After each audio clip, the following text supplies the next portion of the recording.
Chers téléspectateurs, bonjour, bienvenue dans la jàmm ci seen émission Entrepreneur en action tey nag ku wax entrepreneur sa xel day dem ci à ces jeunes qui créent, à ces jeunes qui innovent, à ces jeunes qui créent de l'emploi parce que tey entrepreneur tey ku wax entrepreneur mooy ñi nga xamante ni il crée de l'emploi tey nag j'ai l'opportunité de partager le plateau avec deux invités, monsieur Ballo tout à ma droite. Monsieur Ballo, bonjour. Bonjour Maguette. J'espère que vous allez bien. Ça va, alhamdoulilah. Wal ma ñu jox sikkim bi c'est bien taillé là, wal ma ñu jox astuce bien. Naa la jox secret bi. Surtout que ñu on a des barbuchettes. Non, naa la jox secret bi, Inch'Allah. Et tout à ma gauche, il y a Viviane. Viviane, bonjour. Bonjour à toi Magaï. Bonjour, j'espère que vous allez bien. Oui, ça va très bien. C'est un plaisir de partager encore une fois ce plateau avec toi. J'en profite aussi pour dire bonjour à notre très cher invité, Monsieur Ballo. Bonjour Monsieur Ballo. Bonjour Viviane, comment ça va? Ça va bien et vous? Bien, merci. Ça va. Aussi bonjour à nos chers téléspectateurs Uni Sedan. Plaisir partagé, Viviane. Et en passant, tu es très radieuse. Merci beaucoup. Machallah, machallah. Donc, tey dañuy jublu ci sujet bi, Monsieur Ballo. Donc, vous êtes dans tout ce qui est création. Vous êtes entrepreneur. Tey jii nii lan moo la poussé ci entrepreneuriat? Alors, man tey jii, alors déjà c'est un plaisir d'être là. Plaisir merci partagé. Maguette pour l'invitation, merci Viviane également. Alors aujourd'hui, ce qui m'a réellement poussé dans l'entrepreneuriat, je savais même pas que j'allais être entrepreneur un jour. Donc je dirais que ça relate un peu une histoire quand j'étais gamin quoi. Parce que defe naa man dama yàgg sopp. Waaw, sopp moom lu baax. Waaw, dama yàgg sopp. La Avant, curiosité. je me rappelle que à chaque fois j'avais besoin de petits trucs. Et dama nekkoon koo xamante ni je ne pouvais pas demander à chaque fois mu ne ma woon tàllal loxo. Ça c'est une chose qui fait partie de moi depuis que je suis gamin. Donc yàlla def aussi en grandissant ma gis ni aussi c'est pas évident parce que nit boo nekkee koo xamante ni t'es un étudiant nga doon élève. te nga am yenn soxla yi mënoo ko ñaan kenn. Tout à Il fait. faut que nga góorgóorlu. te muy dëgg. ut yoon bi. Aussi voilà essayer d'aller par soi-même quoi. Donc c'est au fur et à mesure que j'ai commencé au début dama doon jaay ay yére tu vois jënd ay petits bagages comme on dit di jaay et voilà à un moment donné je me suis dit pourquoi pas essayer de créer ma propre marque de vêtements aussi parce que je me sentais bien dans le domaine. C'est un domaine où j'étais à l'aise, c'est un domaine que j'aimais bien parce qu'on te dit aussi que de manière générale booy def dara na doon loo xamante ni sa passion la. Voilà, en quelque sorte. maanaam tey lépp Voilà. loo xamante ni maanaam tey nga am soxla fajal ko sa bopp. Voilà, dafa nekk fajal ko loo sa bopp. xamante ni dafa te pourtant il y a beaucoup Voilà. de jeunes tey qui ne pensent pas comme ça. Tey jii nii bëri na ay jeunes yoo xamante ni du ñu am ay parents yoo xamante ni du leen di fayal mais ils se disent que ni voilà damay tëdd xaalis ñëw mais yow moom da nga nekk benn inspiration je peux dire. Bon, je dirais que c'est un tout petit peu Voilà. ça. Donc c'est ce qui m'a vraiment conduit aujourd'hui à ce que je suis devenu en quelque sorte, si je peux me permettre, entrepreneur. Et voilà, Ah, donc c'est c'est super, ça. c'est un tout petit peu ça quoi. C'est super. Voilà. Donc da nga créé sa benn entreprise. Ouais. marque. Voilà, Ouais. je vois que entreprise bi c'était My Blue, c'est bien ça? Ouais, My Blues. Donc il y a une combinaison de May, My. Maïmouna. C'est un Eh, diminutif autour de Yaï. Parfaitement. Et donc Blues, c'est Excellent. aujourd'hui tout ce qui a un rapport avec tenue, vêtements. Donc voilà, c'est un tout petit peu ça. Et c'est un nom qui est agréable à prononcer, My Blues. Je l'espère en tout cas. Me trouver quoi? Je l'espère. Mais là, moi, le inspiré tey nga créer entreprise My Blues. Alors, donc c'est comme je le disais tout à l'heure tantôt, j'ai commencé en tant que petit commerçant de vêtements et et ça marchait très bien, alhamdoulilah. Et donc au fur et à mesure, je me suis inspiré de quelques marques que je connaissais et voilà, je voyais que ce qu'ils faisaient c'était bien. Et donc moi aujourd'hui je suis mauritanien, c'est aujourd'hui voilà une manière pour moi également d'innover un tout petit peu dans mon pays parce que voilà li ñuy proposer aujourd'hui au Sénégal parce que c'est par rapport à l'opportunité que j'ai eu de venir au Sénégal pour mes études. Et j'imagine que c'était pas facile. Voilà, non, c'était pas facile, c'est pas évident. C'est pas évident. Donc aujourd'hui, je suis arrivé à un niveau où je peux vraiment rendre grâce. Ça va, ça se passe bien. Et voilà, donc c'est cela en quelque sorte. Ça se passe bien. Wow. Merci pour ce partage. Viviane, tu as eu à faire des recherches ci entrepreneuriat. Tey lan nga ñu indil ci entrepreneuriat? Merci Magaï. Tout d'abord, je vais commencer par définir c'est quoi l'entrepreneuriat ndax tey ñu bëri ñu ngi koy dégg mais am na si peut-être ñoo xamante ni xamuñu exactement la mooy utilité entrepreneuriat. Tout d'abord, il faut savoir que l'entrepreneuriat, c'est le fait de se lancer dans une activité économique afin d'être indépendant financièrement mais tamit contribuer si li ñuy wax création d'emploi parce que tey il y a beaucoup de jeunes yoo xamante ni qui sont au chômage yi nga xamante ni tey soxla neen ñu jox leen opportunité ñu mën a liggéey mu ngi noonu léegi nag selon le petit journal il faut savoir que la question entrepreneuriale est centrale au Sénégal donc selon le pouvoir public les petites et moyennes entreprises constituent le tissu de base, constituent la base du tissu économique de ce pays. Est-ce que tu sais que dans les 407 000 entreprises qui sont au Sénégal, près de 97% sont des PME. Donc dafa nekk loo xamante ni magay c'est extraordinaire mu ngi noonu nag donc le tissu entrepreneurial serait constitué en grande majorité d'entreprises individuelles à hauteur de 82%. li may wane ni que entrepreneuriat tey dafay jouer rôle bu important dans le développement économique qui est le Sénégal de notre pays qui est le Sénégal. Parfaitement et c'est très très bien détaillé maanaam tey entrepreneuriat le fait d'entreprendre maanaam képp koo xamante ni tey da ngay lancé wu ci entrepreneuriat c'est juste le fait d'entreprendre le fait de créer et le fait d'innover Ballo sànq da nga wax lu am importance mooy que tu es mauritanien maanaam tey yow da nga jógee dëkk ak dëkk ñëw fii tey di daan sa doole mais tey bëri na ay nit comme j'ai l'habitude de le dire xam du ñuy jógee dëkk tey d'habitude en général tey sénégalais yi du ñuy toog xool par exemple koo xamante ni dafa jógee dëkkam ñëw liggéey mais gars yi bëri ñu wax ni tey liggéey amul ci dëkk bi liggéey amul mais am nañoo beneen côté ils se disent que ni tey gars yi ñoo warul liggéey yow mii nga xamante ni tey da nga ñëw jógee dëkk ak dëkk ñëw di liggéey ban conseil tey nga mën a lan ban conseil nga mën a jox ñi nga xamante ne ils sont des étrangers nekk fii ci Sénégal daanuñu seen doole lan nga leen mën a jox tey comme conseil. Alors donc moi le conseil que je donne aujourd'hui ce n'est pas que pour les Mauritaniens ou les étrangers qui viennent de l'extérieur mais au Sénégal.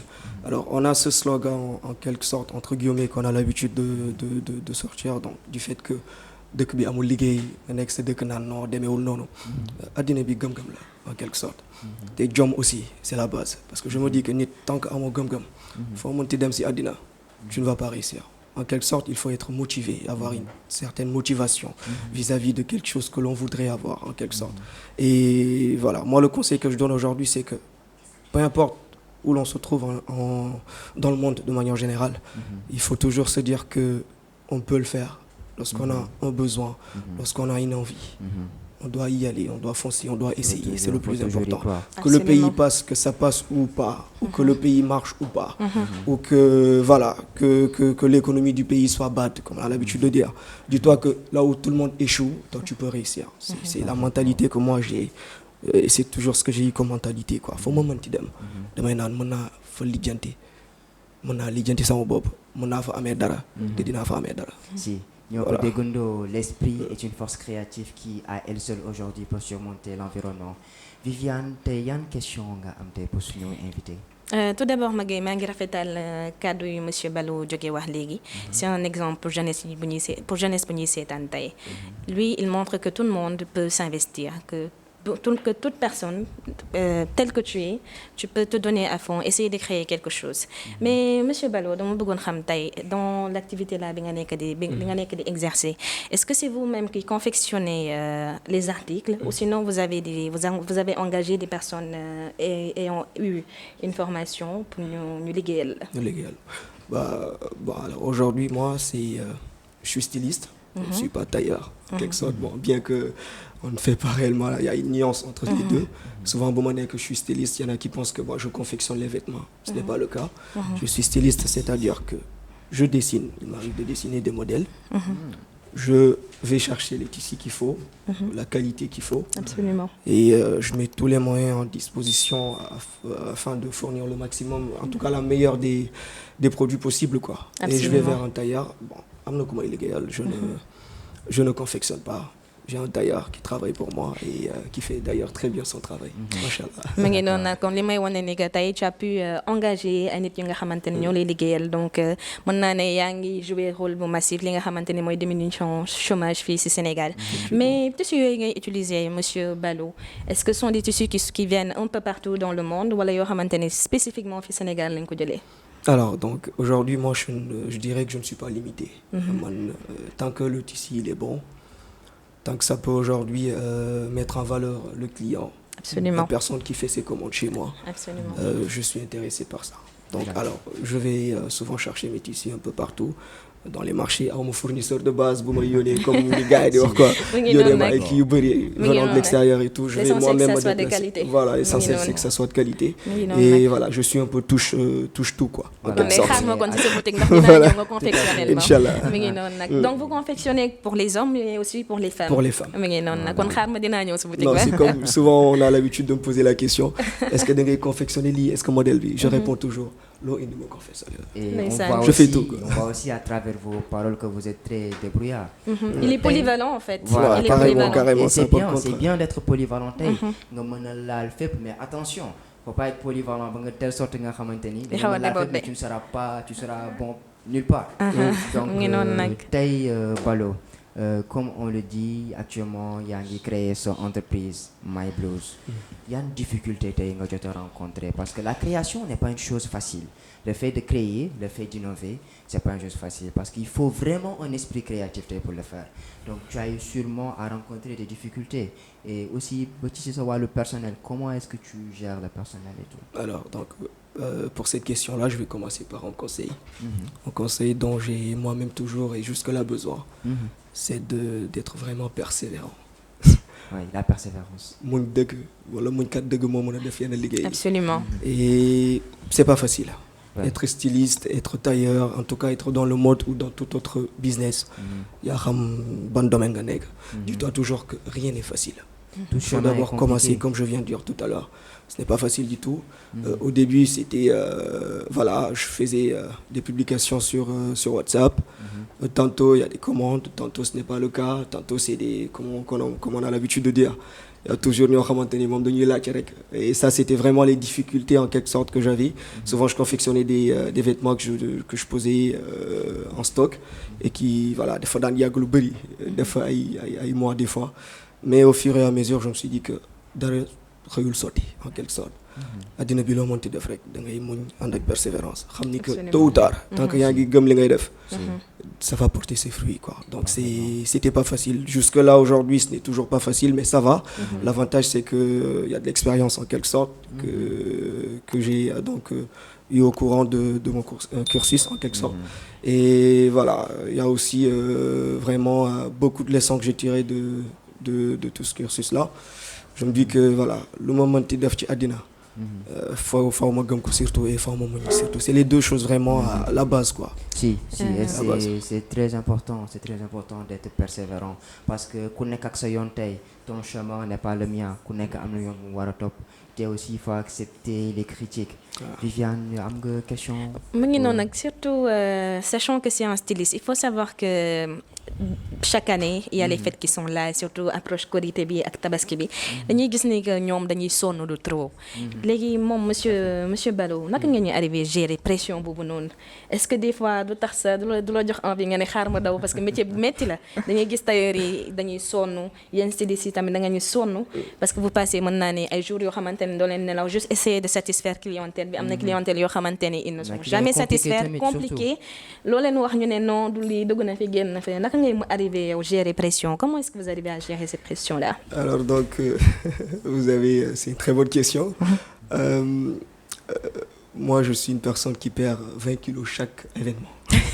Non, c'est clair quoi. C'est pas facile du tout. Et aussi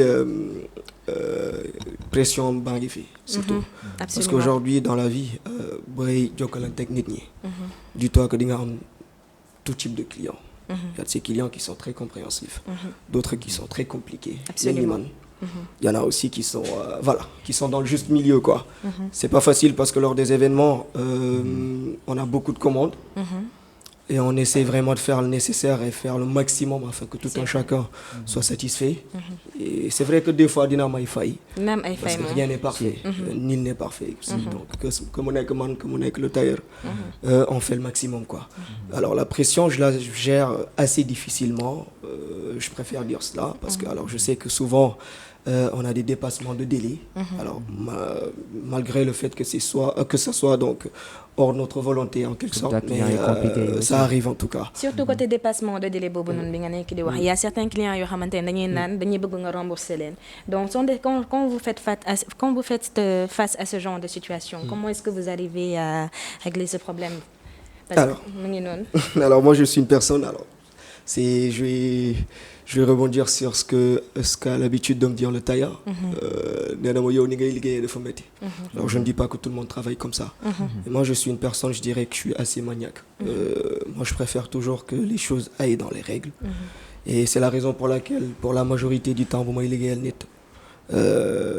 pour la majorité du temps, je dis bien, Doumadial avance. Parce que c'est justement par rapport à ce que tu viens de dire tout à l'heure. Il y a un dépassement de délai, donc moi je fais en sorte que toujours il y a un dépassement de délai. C'est sur 48 heures maximum. 48 heures, absolument. Parce que je me dis que nous aussi, il faut que nous soyons sérieux. Voir client bi lo xamantene man na nek parce que c'est un métier assez difficile, donc il faut toujours essayer de faire en sorte que le client lui-même comprenne cela en quelque sorte et qu'il sache que c'est pas évident et que toi tu vas faire le nécessaire pour que lui soit satisfait, mais que derrière doit aussi à son niveau comprendre que ce n'est pas évident, que ce n'est pas le seul client et que que l'entraide en tout cas doit se faire des deux côtés quoi. C'est ça en quelque sorte. Donc événement AI, on fait le nécessaire, on fait le maximum pour que tout le monde soit satisfait. Et voilà, comme j'ai dit aussi, c'est pas évident, il y a tout type de clients, mais le but c'est que tu sois réglo avec eux, que tu leur dises la vérité, qu'ils sachent ce qu'il en est. D'autant plus que man est confectionné. Le styliste, il ne confectionne pas. Il y en a qui ne comprennent pas cela. Ils vont se dire que bah voilà, Wadi, il m'a donné une information, alors que ce n'est pas toi. Moi, je suis une personne, lorsque le tailleur il me donne une information, c'est cette information que je redonne au client. Mais tout en précisant que mon am retard. Donc au moins tu t'attends à ça. Voilà, donc c'est ça, tu t'attends à ça. Et derrière, s'il y a un petit changement, au moins tu te diras, bah au moins il a été honnête. Il m'a dit qu'il y aura un petit retard. Donc tu dois très franchement, c'est au Sénégal, c'est pas évident. Ni bëgg solo trop, yakamti nañ. C'est pas évident quoi. Et ça va. Voilà, et honnêteté dafa nekk lu am importance parce que tey bëri na ay tailleur yoo xam te dañuy confectionner yenn saa yi duñu mën a jël ñëw mais duñuy joxe benn délai boo xam te ñoom ils peuvent pas prendre ces engagements. Tey monsieur Ballo, tey balaa ngay lancer sa entreprise, on dit que toute chose a un début. Donc comme ni nga waxee sànq début bi c'était pas facile. Est-ce que am nga tey ku la booster maanaam ku la jàppale financièrement ba nga mën a créer tey sa entreprise My Blues? Non. Alors, je dis non parce que c'est le cas. Des fois, on a tendance à... Je vais pas faire comme ça, mais il y a un entrepreneur qui dit non, personne ne m'a aidé. Si c'était le cas, je l'aurais également précisé, mais ça n'a pas été le cas. Alors, je me rappelle, je pense que j'ai commencé avec une petite somme. C'était 18 000 francs, si je me rappelle bien. Wow, 18 000 francs. C'était 18 000 francs. Et je me rappelle, on me l'avait donné, je pense, dans Bob Lemon étudié, donc c'était pas trop ça, quoi. Je me débrouillais juste avec les petites choses que j'avais à faire et tout. Donc voilà, on m'avait remis une somme de 18 000 francs. Je me suis dit, bon, ça doit survivre quoi, sans bini day survivre. Donc quoi.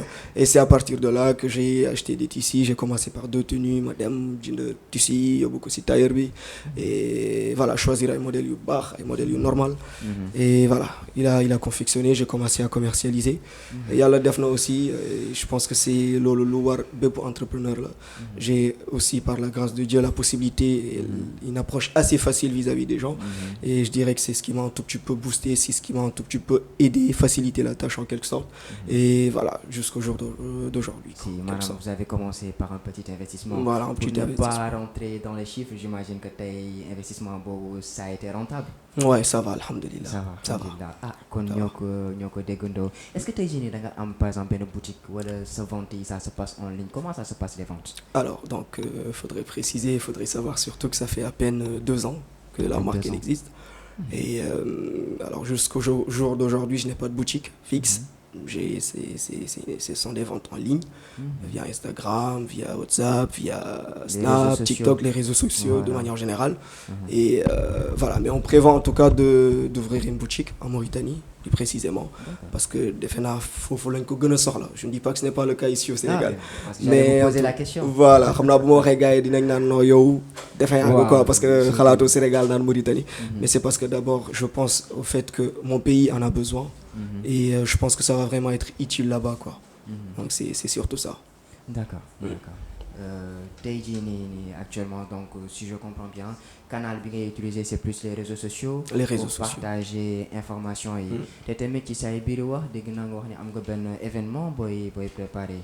Oh oui, alors on a un événement bu may waaj ça sera donc pour l'ouverture officielle de Moy Blues. Ah c'est super ça. Voilà, en Mauritanie et ça sera une première édition et on espère vraiment que ça va bien se passer. C'est pas évident et voilà, on fait le nécessaire en tout cas pour que tout se passe comme prévu et que ñëpp mën ci gis seen bopp. Voilà, ñu xam ni aussi que Moy Blues ngi foofu, ça existe là-bas, qui n'ont plus besoin de passer des commandes, qui prennent des délais et tout et que voilà, on est dorénavant là quoi, disponible. D'accord. Et c'est comment se passe aujourd'hui l'organisation de l'événement nan ngay def organiser côté décor et aussi tey ku wax événement wax ci wàllum communication comment nga koy gérer tey nan ngay gérer communication. Pour l'instant si phase waaj lañ nekk donc on n'a pas encore commencé les activités les actions en tant que telles. Pour l'instant c'est juste voilà, on est au niveau phase écrit quoi, tech programme bi xam ni muy demee. Mais les démarches ne sont pas encore effectuées. Et en tout cas mais bon léegi inchallah on est en Inch'Allah. D'accord parfaitement te aussi ñu ngi rafetlu leeral yi tey jii nii est-ce que tu as pensé à des promotions pour ces premiers clients après l'ouverture? Bien sûr parce que aussi defe naa jaay moom neexal c'est la bokk quoi voilà. Et j'ai l'habitude de dire que le client il est chef toujours et c'est toujours comme ça du ma sa dañ donc il y aura bien sûr des promotions qui seront faites et voilà pas mal de choses en tout cas toujours dans le but de mieux satisfaire le client et inchallah ñëpp dinañ si gis seen bopp. Voilà ñoo ko déggandoo te aussi di leen fàttali aussi pour yéen ñi bëgg a def la promotion de vos produits il y a notre service commercial qui est là qui est ouvert aussi à tout un chacun numéro bi mooy 77 795 03 03 et surtout pour yow aussi monsieur Ballo bu fekkente bëgg nga def la promotion de tes produits nos portes vous sont grandement ouvertes. Inchallah voilà c'est un plaisir. Voilà donc balaa ñuy tàggatoo temps bi mi ñu xaw a tànc ban dernier conseil nga am pour à ces jeunes yi bëgg lancer wu ci domaine styliste ci ñu bëgg créer seen propre entreprise ci wàllum tissu traditionnel ban dernier conseil te nga am pour alors merci beaucoup alors pour le conseil que j'ai à donner à ces jeunes c'est de toujours être sérieux dans ce que l'on fait d'aimer ce que l'on fait surtout d'avoir la passion de ce que l'on fait parce que sans passion je dirais que liggéey boo def te yow bëggoo li ngay def yaa ngi nax sa bopp tu ne vas pas avancer c'est la passion d'abord mooy jiitu lépp bëgg li ngay def nga sérieux surtout ci li ngay def alors je me rappelle que je vais partager ce conseil là que m'avait donc donné mon vieux mon papa de base nee na ma loo mënti def ci àddina surtout dans le domaine où tu es boo joxee nit délai wala nga am loo wax nit ki ci produit bi fexeel ba respecter loolu. Absolument. Ça wax surtout. Conseil important. Voilà. Faut toujours respecter sa parole, faire en sorte de voilà, d'être correct quoi dans tout ce qu'on fait de manière générale. Et gëm-gëm aussi. nañ ko gëm rek day ñëw inchallah. Mu nekk conseil yu am importance gars yi soyez persévérants et surtout dem leen daal topp leen seen chemin. Viviane ñu xam naa ni question am ngay question yu bëri yoo ko dencal mais temps bi daf ñu xaw a tànc. daf ñu xaw a xooj moom je comprends donc ñu bàyyi la yow tamit nga tàggatoo ak suñu mbokku téléspectateurs yi ñuy seetaan. mi ngi noonu nag tout d'abord merci beaucoup Magaye de m'avoir permis comme je l'ai dit tout à l'heure d'être là. di rafetal liggéey monsieur Ballo bu mu nekk di def di wax ni que c'est un exemple à suivre les jeunes devaient prendre exemple sur monsieur Ballo di leen wax tamit que de ne pas avoir peur de vous lancer dans l'entrepreneuriat c'est vrai que c'est pas facile c'est vrai que derrière les gens vont essayer de vous dire que non n'y allez pas parce que c'est pas bëgguñu ko mais peut-être dañuy ragal rek ngeen jël seen xaalis investir côté après di jot dara mais lu mooy beauté entrepreneuriat c'est investir des fois pour réussir mais des fois aussi pour perdre tamit di profiter tamit Magaye di woo les chers sponsors su nekkee dafa am ñoo xamante ne dañoo bëgg sponsoriser émission bi ils sont les bienvenus ils peuvent contacter notre numéro commercial le 77 795 03 03 77 795 03 03. Parfaitement. Mbokk yi voilà l'émission touche à sa fin. Voilà nous vous souhaitons de passer une excellente journée te comme ni ñu ko déggee rek soyez persévérants croyez en vos rêves. Et moi, une phrase avec la lorsque le soleil se couche, les étoiles finissent toujours par apparaître. Donc sur ce, nous vous donnons rendez-vous tous les jeudis à partir de 10h. Et surtout, vous pouvez vous abonner sur notre page et d'activer la cloche de notification pour ne manquer aucun des rendez-vous que nous allons organiser avec ces jeunes entrepreneurs qui vont partager leurs histoires inspirantes parce que ce sont tous des histoires qui inspirent. Sur ce, nous vous disons à bientôt.